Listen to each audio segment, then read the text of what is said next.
Calcutta medical college 1840 का दशक, भारत का पैथोलॉजिकल मैप। 1840 के दशक में कलकत्ता मेडिकल कॉलेज के उमस भरे हॉलों में एक विशाल और रोंगटे खड़े कर देने वाला प्रोजेक्ट चल रहा था। भारतीय साम्राज्य का एक पैथोलॉजिकल मैप, रोग विषयक मानचित्र तैयार करना। कॉलेज के क्यूरेटर और प्रोफेसर एलन वेब के महत्वाकांक्षी समन्वय में ब्रिटिश सर्जन और भारतीय छात्र उपमहाद्वीप के अंगों को इकट्ठा करने, संरक्षित करने और वर्गीकृत करने की होड़ में लगे थे। ये केवल जिज्ञासाओं का संग्रह नहीं था, यह मॉर्बिड एनाटॉमी अर्थात विकृत शरीर रचना विज्ञान के माध्यम से उन उष्णकटिबंधीय बीमारियों के रहस्यों को सुलझाने का प्रयास था जिन्हें केवल बिस्तर पर मरीज को देखकर नहीं समझा जा सकता था। इस काम की रसद या लॉजिस्टिक्स सूरज की गर्मी से तय होती थी। अत्यधिक गर्मी के कारण शव विच्छेदन यानी डिसेक्शन केवल डिसेक्टिंग सीजन के दौरान ही विश्वसनीय रूप से किया जा सकता था, जो अक्टूबर से अप्रैल तक चलता था।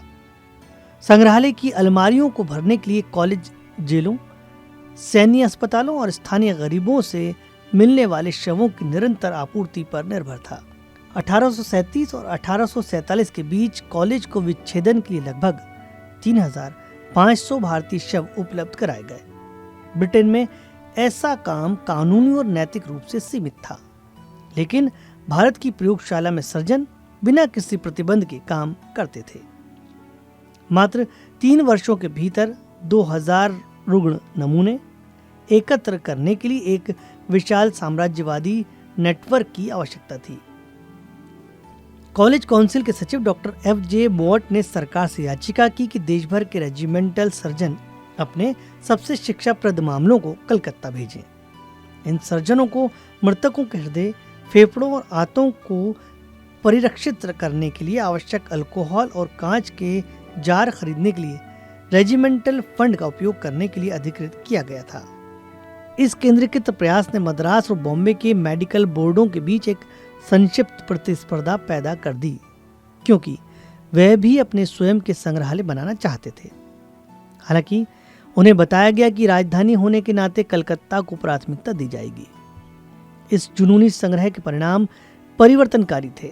इन जार में रखे नमूनों ने एलन वेब को उनकी ऐतिहासिक कृति पैथोलॉजिकल इंडिका लिखने में मदद की, जिसने लंबे समय से चले आ रहे चिकित्सा मिथकों को तोड़ दिया। वर्षों तक ये माना जाता था कि भारतीयों में तपेदिक और हृदय रोग लगभग अज्ञात थे, लेकिन संग्रहालय की अलमारियों ने इसके विपरीत प्रमाणों से सच्चाई बयां की। वेब और उनके छात्रों ने तर्क दिया कि उष्णकटिबंधीय सूजन भारतीय और यूरोपीय शरीर में अलग अलग तरह से प्रकट होती है। उन्होंने निमोनिया से पीड़ित भारतीयों के फेफड़ों में एक विशिष्ट घुलने की प्रवृत्ति की पहचान की। यह परियोजना भारतीय समाज में एक ऐतिहासिक बदलाव के बिना असंभव थी। संग्रहालय का काम भारतीय छात्रों की भागीदारी पर टिका था, जिसका नेतृत्व पंडित मधुसूदन गुप्ता ने किया था, जो 1836 में कॉलेज में मानव शरीर को विच्छेदित करने वाले पहले भारतीय बने थे।